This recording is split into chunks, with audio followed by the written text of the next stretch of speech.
Hello, you wonderful people, and welcome to another episode of Not Too Comic Book. This being a show where I talk about TV shows that are adaptations of comic books. For today's episode, I'm going to talk about the latest episode of DC's Legends of Tomorrow. A lot of really interesting things went down in this episode, so let's break it down. Well, first and foremost, obviously picking up where last episode left off, we have Sarah confronting Bishop, being like, oh, like, you, because she's like, why don't I just go ahead and kill you? He's like, well, the fact is he's saying that he's different because Sarah did, like, corrupt his data, saying that this is his only one. The biggest question I had throughout this episode, it's like, well, Rory had asked it early on, like, where Kayla was. I was like, it is kind of suspicious that she wasn't around. I feel like that had to be part of, I mean, it might just be like, hey, she held up her end of the bargain, she's free from her obligations to him, or he had her off doing something else that we just haven't seen yet. I don't know. But they end up locking him up. Obviously, Sarah doesn't want anyone talking to him because Bishop's so good at getting inside people's head, which I even love. It's like Nate even being like, oh, for a supervillain, he looks pretty, like, has a really great look to him or something like that. But it is that thing also of like, right, you're supposed to be this supervillain and he is the way he is. And it's like, oh, I don't know. So they're just locking him up. Sarah's like, don't nobody talk to him. He's very good at getting inside of people's heads. But Ava suggests talking to him, which immediately I was like, not a good thing.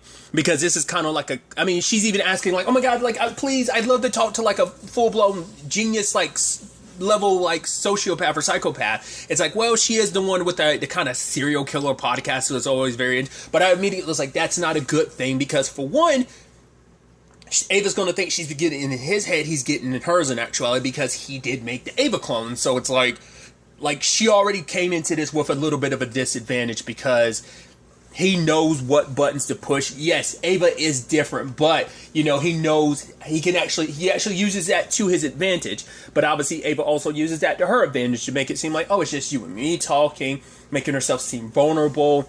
Like, oh, like, do I know what's the real me? Like, what's, like, you know, how much is, like, me and how much is, like, what you made me to be? It's like, he's like, yeah, like... he was like, yeah, I want to name you Boss Ava. And she's like, oh, so that's where I'm like, because that, like, the model of Ava that she is, it's the bossy Ava variety. But it's like, no, even if you were part of that, like, you have grown into your own person. I do like the parallels, though, that while this is happening, Sarah and Nate are literally kind of playing it out as actual chess match, too. I was like, oh, that's some, like, next level stuff of, like, the parallels they're drawing. Because Sarah's like, good, here's Ava making these moves, getting, like, Bishop to kind of let down his guard. And so I thought that was so fascinating. Obviously, like, her being like, oh, I can't even decide anything. Like, that's where she starts kind of being like, she gets a little vulnerable, just being like, I don't know, like, what's really me, because, like, I'm not good at making decisions. Like, that's why I was kind of put in position to run the wedding, because I am usually the one on top of things. But it's like, she's starting to question, like, everything that she's feeling, because it's like, how do I know what I'm feeling is really me and not just some aspect of me being programmed to kind of feel that way?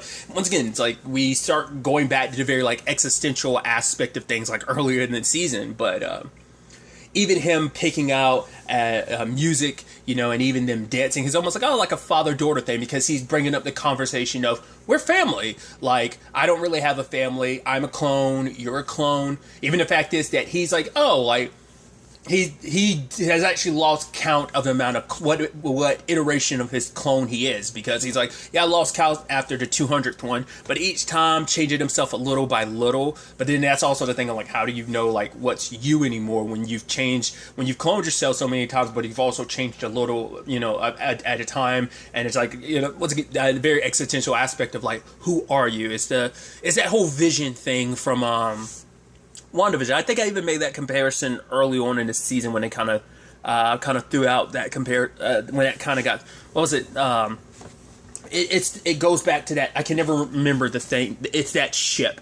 Like, right, when you keep replacing the wood pieces, like, is it even the ship anymore? Is it the old wood pieces that made the ship, or does the new pieces that have been put on the ship make it the still, is it the same ship? It's the whole thing. I'm butchering it, but, you know, once again, if you've seen WandaVision, and like I said, I think I referenced it in earlier episodes. I just can never remember its name. I'll probably look it up afterwards. Good. But in that moment when they start dancing, I'm like, it's not good. That means he's kind of winning, but the whole point is to make him think he is.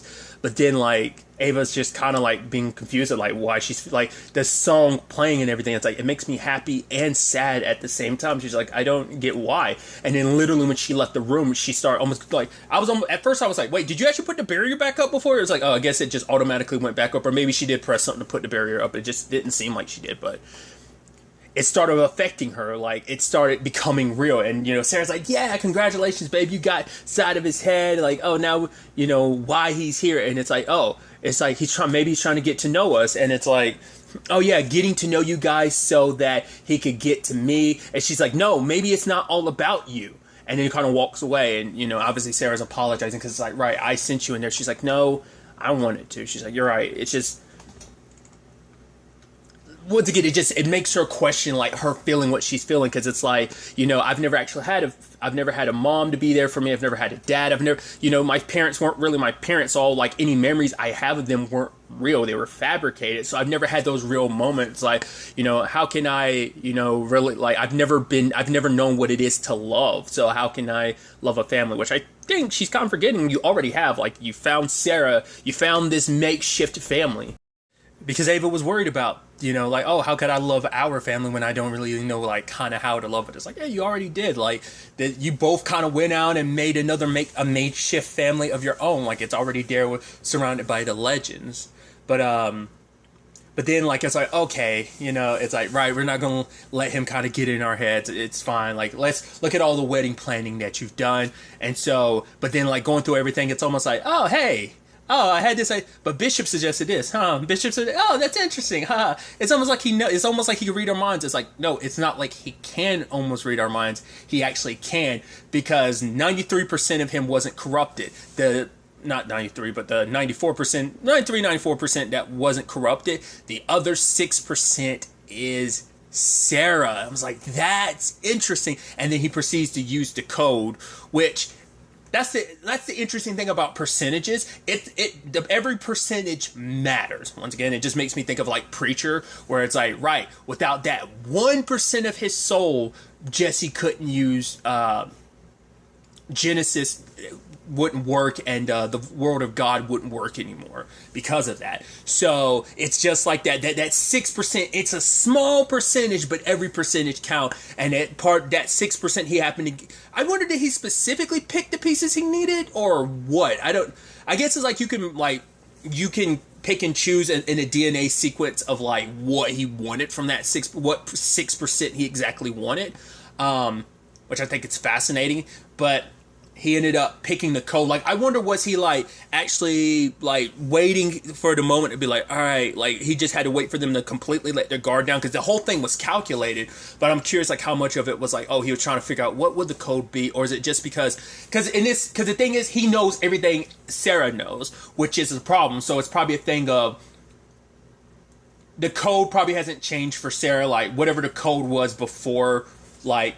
And that's the complicated thing. Even if she did change the code, it would have to be something she shouldn't know. Because that's the only way I think you're going to be able to beat someone like Bishop. It has to be like you have to fight Sarah up till her point on being on that planet. Like, it has to be something she's just learned or something like that. I think it's going to be one of those things. It's kind of like the version of you today is always going to be different from the version, because you learn something, you experience something new. So this version of Sarah, like, once she kind of probably taps into that and realizes that, we'll be able to beat Bishop. Until then, it's just like, right, you're fighting the you of yesterday. It's a very, like, I'm getting it from an anime thing of like, right, how could I ever be beaten by the version of myself from yesterday? I'm a different person today. I mean, which I think you can almost look at that as a human evolution of like, well, he's also a clone, so he is human. But then I'm about to make a very disparaging mark against clones. I'm about to say, like, but you can't grow. But it's like, you can. Obviously, Ava grew. Sarah continues to grow. But I think that's the thing of like, he won't progress. But then again, it's like, he is him, and his whole thing is about progression. That's why he's trying to save the world and everything in the first place. Is he believes that he believes in this mission about progressing the human race forward. So I don't know. So maybe I'm full of crap. Like, what I'm thinking right now might not apply in this case. I don't know. But I mean, obviously him and Sarah go toe to toe, and it's like, right, if you know the whole thing of like, if you face off against yourself, you'll always lose to yourself or something like that. And, you know, it's destiny or whatever. And she's like, destiny Celestes. I'm like, yeah! Says the paragon of destiny. I mean, that's the whole point, but still. It is interesting. Like, that's what I'm saying. Like, that 6%, did a part of that 6% include knowing all of Sarah's moves? Like, that's what I'm like, there's no way you just have, like, it's so interesting how much you can, like how much that 6% can make up. Like, you know, enough to be able to get, like, maybe it's just he has enough insight into Sarah that being the clone that he is, he's able to, like, compensate, he's able to fill in those gaps for, like, the other 90-some% of Sarah. Like, maybe he's able to kind of acclimate and kind of, like, grab at that. Maybe that's how the cloning process works. Or maybe that 6% is just that much. I'm overthinking it. I'm getting so caught up in it, but I just think it's so fascinating to think about just, like, how much 6% of you can be, you know? Including memories, your reflexes, your training, your experiences, all, like, packaged in that 6%. Like, what would be in the 6% of you? What could be in that 6% of you? It's fascinating. Because he's helping out with the Rory thing, and I guess that should have been a key sign of, like, him willing to help out with the Rory thing, that he had something planned. But, and then he gives birth to the babies. At first, I didn't realize what the first thing it was that he pulled out. I was like, what the hell is that? So, interesting timing. That, like, obviously all of this is kind of going wrong while, everything with Rory's going on, and that kind of gave him the perfect outlet, which I love when Gary, and, like, you know, Mick is like, oh, you're going to be the Godfather, and then Gary's like, celebrating, he's like, yeah, he's like, oh, cool, I mean, he's like, if that's the decision you make, and he's so happy about it. I love it. He's like, oh, I'm going to be a Godfather, why's the door locked? Mick needs me! But at the same time that's happening, the whole John story, it's like, oh, this is the worst possible time for this John thing to play out, because you got a supervillain on board who immediately, I'm assuming, can read lips, because he picked up on when Spooner, Astra, and Zari were talking about John. He's like, oh, so what's up with John? And Ava's like, what? Nothing. I don't, what do you mean? It's like, yeah. So he probably immediately read their lips and knew exactly what was going on. Because Zari confronted John because it's like, right, I stabbed the beast. That's just another thing you've been lying about. He's like, yeah, just drinking from the fountain. Like, it, you know, things are a little wonky, and she's kind of leaving. She was like, don't call me love, and he's calling her that out of habit. Because it also makes you feel like it can be a little disingenuous, being like, oh, love. You know, it's just kind of like, I'm sure it's kind of maybe like a bad habit from his circumstances. I mean, just not circumstances, but just like who he is. But it's like, it can come off away a little bit when that's just like your way you keep referring to her. It's like, oh, love, love, love. I mean, it could just be, you know, a British thing as well. But it's just, I mean, not even just a British thing. It's just a John Constantine thing. So I find that fascinating. But on top of all of that, he's still seeing that version of himself, which is like, oh, you thought, like, with the game over, like, I'd be gone? It's like, no, I'm here. He's like, no, like, you won't beat me. It's like, well, if that's the case, then, like, why haven't you poured out the Scarlet stuff? You know, it's like, why'd you keep the blood? And it's like, you're like a junkie. Because he's like, oh, this is just a junkie's hallucinations, but that doesn't make it any less, you know, of a challenge. Because I think, you know, for him, it's like, yeah, I've gone clean before, I can do it again. It's like, well, you're dealing with, like, the most premium drug there is, magic, and this is like magic heightened to the nth degree, so it's not going to be that easy, especially because this is his greatest addiction of all, considering, like, magic is, you know, his go-to. It's something he's used to define himself for so long, and that's the biggest question. Like, who am, like, he's like, I even brings it up as Ari later on. It's like, I actually don't know who I am without magic. He's defined himself so much by it that, like, without it, it's like, who am I? What am I? So obviously they went to she went to Astra, who was like, let's go to Spooner, and then she's like, right, I need more drama in my life getting dragged into this. But it turns out, hey, Spooner doesn't have any memories. John must have wiped your memories of that portion.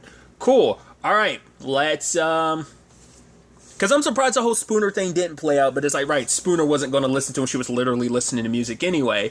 But I'm surprised that didn't play a part in the Bishop's, like, thing anyway, considering like Spooner's whole circumstances. You would have thought he would have probably wanted to tap into that or use it in some shape or form, but he found the person he needed to use. Like I said, we'll get to that soon enough. But all the while, Astra ends up restoring Spooner's memory, which I love the whole thing. Like, right, she's like, let me bite down, and doesn't want to bite off my tongue, and she's just almost like, stop being such a baby. But they end up restoring her memories, and it's like, right, so John is juicing with something from a vial, and it's like, it made him kill all those people. So it's like, right, I'm gonna break up with John. It's like, are you sure that's a good idea? A juicing magician that will possibly kill us?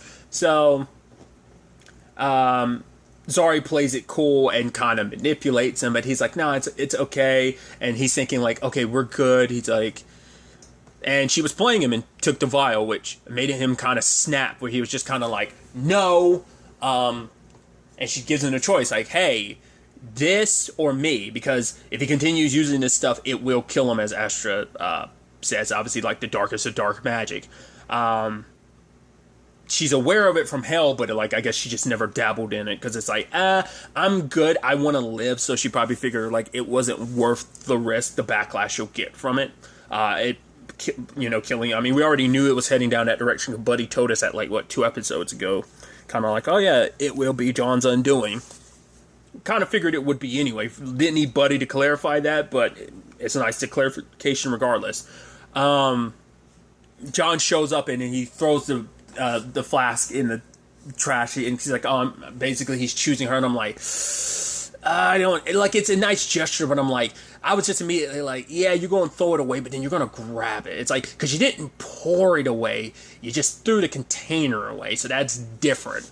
But for him, it's like, I'm just going to lock myself in my manor, and I'm going to like ride this out until it's completely out of my system, which Zari wants to be there for him, And obviously for her, it's like she loves him, because it's like she's always got to be somebody for somebody else. But with John, she can just be herself.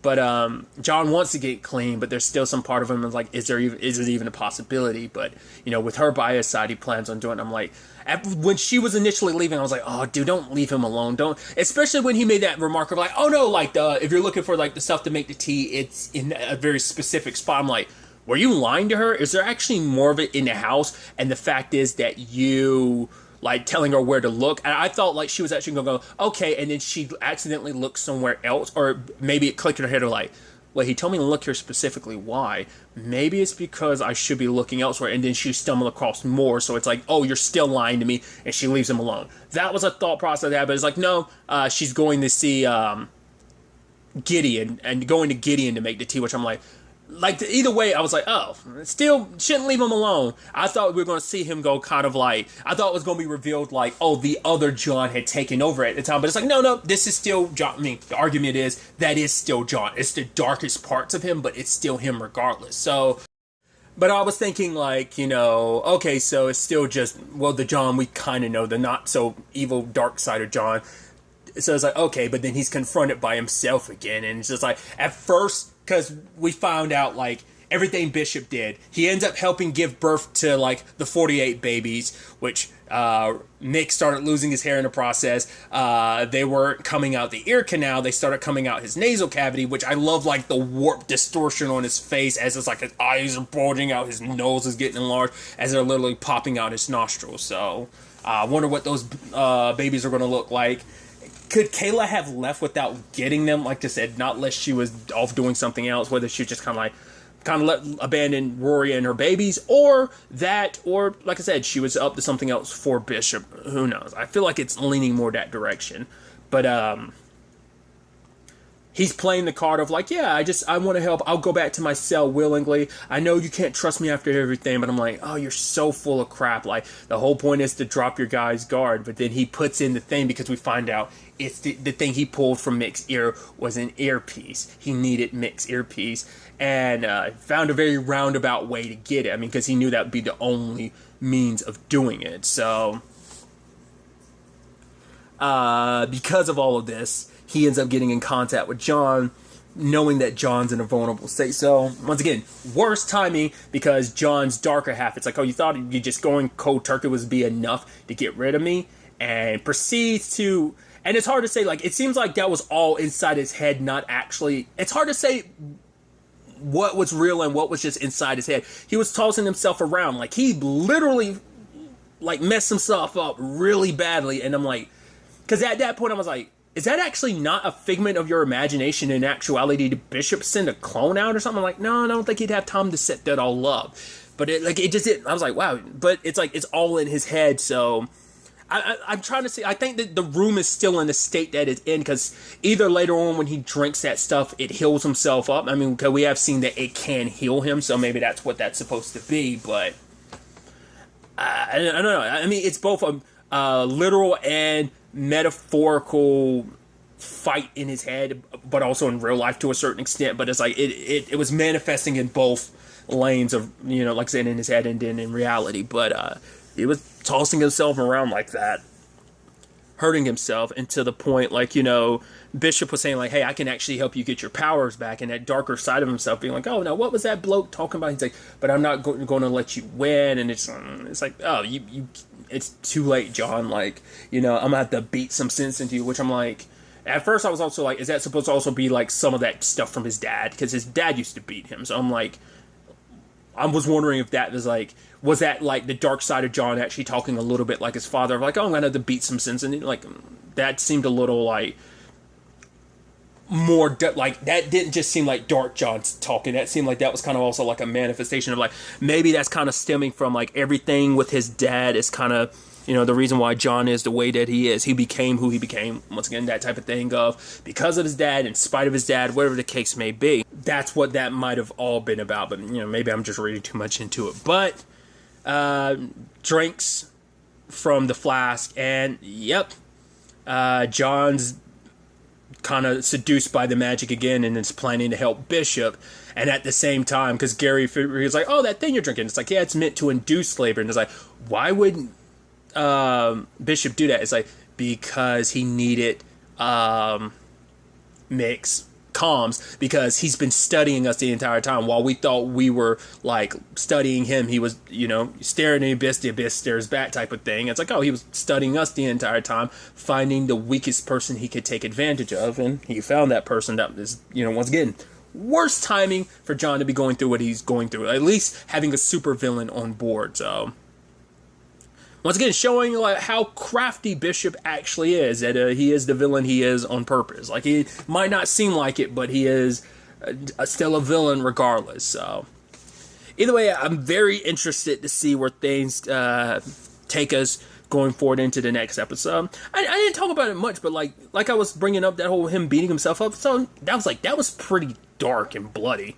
That was actually a pretty dark scene, like just like how badly he was messing himself. Because like I said, I was under the impression like, oh, is this going to be like the opportunity for Dark John to take over, which ended up being the case anyway. But it just, I didn't think he'd, because it also begs the question like, well, how did that vial get there? It's like, maybe when John threw it away, like maybe he circled back and got it, because it is interesting. Like, he threw it away on the ship. Yeah, he's back at the manor, and it ended up being there. So it's like, how did it get there? Like, maybe on some level, John like subconsciously like made it seem like he threw it away, but in actuality, he got it back. I don't know.